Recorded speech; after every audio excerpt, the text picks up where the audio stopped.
I'm Sarah Kim, and I need to tell you about the night I died on stage. I was playing Blanche DuBois in A Streetcar Named Desire at the Riverside Theater. It was my first leading role in a professional production, the break I'd been waiting for my entire career. Blanche is a challenging part, a woman slowly losing her grip on reality, haunted by her past, desperate to maintain the illusion of her former glory. The role demanded everything from me, and I gave it willingly. Our production was set to run for 6 weeks, and by the 4th week, something strange was happening. I was finding it increasingly difficult to distinguish between Sarah and Blanche. The lines between my personality and the characters were blurring in ways that felt dangerous but exhilarating. During the day, I'd catch myself speaking in Blanche's affected Southern accent. I'd started wearing the kind of vintage dresses Blanche would choose, decorating my apartment with the delicate, feminine touches she would have preferred. I was living the role 24 hours a day, and my performance was becoming more powerful as a result. But the real strangeness began when I started seeing her. The first time was during our matinee performance in the 5th week. I was in the wings, waiting for my entrance in scene 4, when I saw her standing on the opposite side of the stage. Another Blanche DuBois, wearing the exact same costume I was wearing, moving with the same mannerisms I'd developed for the character. She was me, but not me. More refined, more tragic, more authentically Southern than I could ever be. She was Blanche as she truly existed, not as I was portraying her. "Places for scene 4, the stage manager called. I blinked, and the other Blanche was gone. I made my entrance, but I was shaken. For the first time since we'd opened, my performance felt inadequate, like I was a pale imitation of something real. That night, I researched the history of streetcar productions at the Riverside. What I discovered made my blood run cold. In 1978, an actress named Linda Morrison had played Blanche in a production at the Riverside. Linda had been brilliant in the role, giving what critics called a definitive performance that captured both Blanche's fragility and her strength. But Linda had become too absorbed in the character. During the final week of the run, Linda had stopped leaving the theater. She'd sleep in her dressing room, eat her meals in costume, refused to break character even during rehearsal breaks. The other actors were concerned, but Linda insisted she was fine, that she was just living truthfully in the role. On closing night, Linda had given the performance of a lifetime. The audience had wept, critics had called it transcendent, and Linda had taken her final bow as Blanche DuBois at 10:47 p.m. on November 15, 1978. She was found dead in her dressing room the next morning, still in costume, still in character. The official cause of death was listed as heart failure, but witnesses reported something disturbing. Linda's last words, spoken to the paramedics, were Blanche's final lines from the play, delivered with perfect Southern inflection even as she was dying. Now it was November 13, 2023, and I was 2 days away from our closing night. The next evening, during our penultimate performance, she appeared again.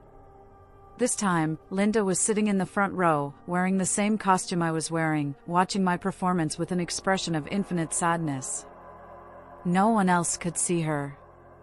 The audience members sitting next to her showed no awareness of her presence. But I could see her clearly, and more disturbing, I could feel her disappointment in my performance. After the show, I stayed late in my dressing room, hoping to make contact. "Linda?" I whispered to the empty room. "I know you're here." The mirror above my makeup table began to fog, as if someone was breathing on it from the other side. Words appeared in the condensation, written in elegant script. "You're not doing her justice." "I'm trying my best," I said to the mirror. "Your best isn't enough. Blanche deserves better. She deserves truth. What do you want from me?" The fog cleared, and Linda appeared in the mirror, standing behind me.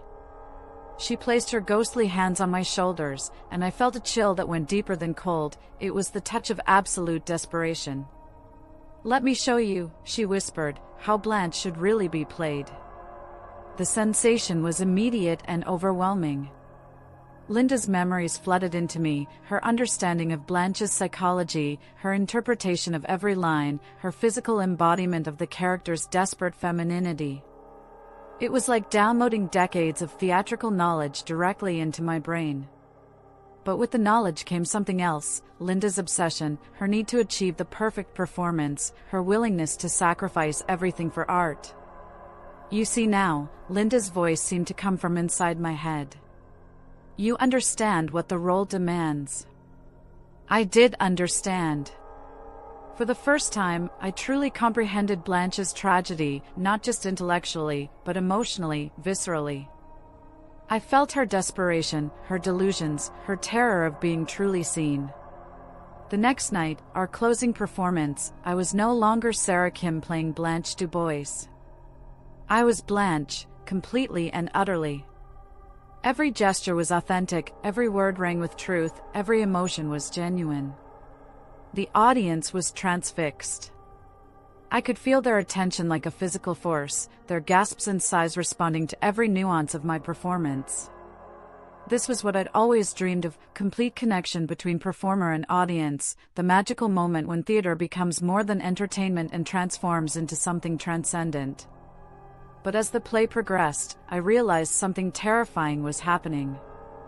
I wasn't just channeling Blanche, I was becoming her. My own memories were fading, replaced by Blanche's fictional history. My own personality was dissolving, consumed by the character's more vivid existence. During the final scene, when Blanche is taken away to the mental institution, I felt Linda's presence growing stronger. She was using my performance as a gateway, pulling herself back into the world of the living while pushing me toward whatever limbo she'd been trapped in. I always depended on the kindness of strangers. I delivered Blanche's final line, but it was Linda speaking through me, completing the performance she'd never truly finished. As the curtain fell, I felt myself fading. The audience's applause sounded distant, like it was coming from another world. My fellow actors were congratulating me on my performance, but their voices seemed muffled and strange. Linda was standing beside me now, solid and real, while I was becoming translucent and ghostly. "Thank you," she whispered. "Now I can finally rest." I tried to speak, to call for help, but no sound came out. I was disappearing, becoming a memory, a ghost haunting the theater where I'd given my last performance.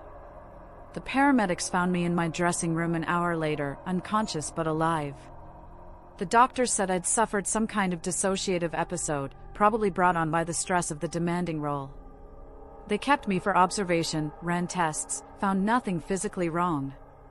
But I know what really happened. Linda Morrison used my body to complete her final performance, and in return, she gave me something I never expected: the knowledge that perfect art comes with a price that few are willing to pay. I recovered, officially. I returned to acting, took other roles, continued my career. But I'm not the same Sarah Kim who started rehearsals for Streetcar 3 months ago.